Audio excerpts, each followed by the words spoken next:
বারাসাতের আকাশে আজ এক অন্যরকম আলো ছড়িয়েছে। কারণ নবপল্লী অ্যাসোসিয়েশন ক্লাবের এবারের কালীপুজোর থিম চন্দ্রনাথ মন্দির, যেখানে কোনো এক চাঁদ যেন নিজেই নেমে এসে আলো ছড়াতে। দেখুন কত সুন্দর কাজ করা হয়েছে, পুরো ফাইনালি তৈরি হয়ে গেছে।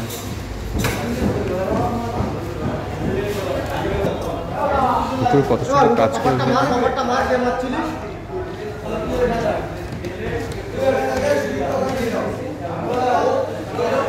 এটা হচ্ছে গণেশ, এটা হচ্ছে বিষ্ণু। তো এই সাইডটা দেখুন, এটা হচ্ছে কৃষ্ণ। তো সুন্দর করে কিন্তু সাজিয়ে তুলেছে পুরো। ওর পাশে কৃষ্ণ রয়েছে। ফ্রন্ট সাইড এটা হচ্ছে ফ্রন্ট সাইড, আর ফ্রন্ট সাইডের ভিতরে যে ঝাড়বাতিটা দেখুন কত সুন্দর করেছে।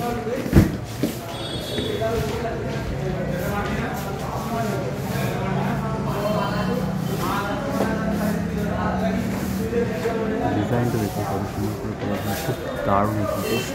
কিন্তু বারাসাতে একবার আপলোড করে দিয়েছিলাম, তখন বলেছিলাম যে এটা হচ্ছে বেস্ট মন্দির, আর হচ্ছে দ্বারকা মন্দির। তো সেইটা পরে যাচ্ছি আমরা। পুরো রং পেইন্টিংয়ের পুরো কাজটা এখনো চলছে। আজকে 15 তারিখ। এই মন্দিরের 3 দিকে গেট করা হয়েছে। তো ওই দিকটা একটা গেট আছে দেখুন, আর সামনে এদিকে একটা গেট আছে, যাতে দর্শকবিন্দু একদিক থেকে এন্ট্রি নিতে পারে আর একদিকে এক্সিট করতে পারে।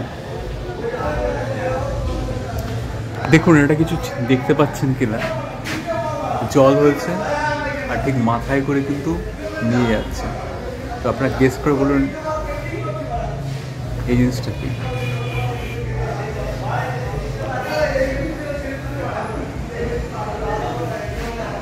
এখানে কৃষ্ণ রয়েছে দেখুন, এই পাশটা দেখুন রাধা কৃষ্ণ।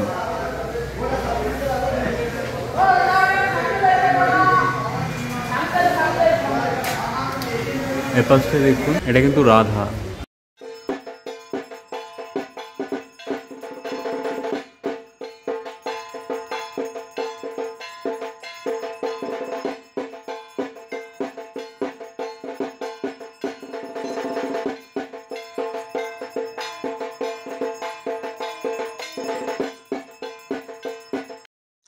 ভেতরে যদি যান তো মণ্ডপের ভেতরে কিন্তু প্রতিমা গড়ার কাজ চলছে। দেবী প্রতিমা এবার বিশেষভাবে নির্মিত, যা হচ্ছে চন্দ্রনাথ থিমের সঙ্গে কিন্তু মিল রেখেই ব্যবহার করা হয়েছে আলো এবং ঝাড়বাতি এবং রং।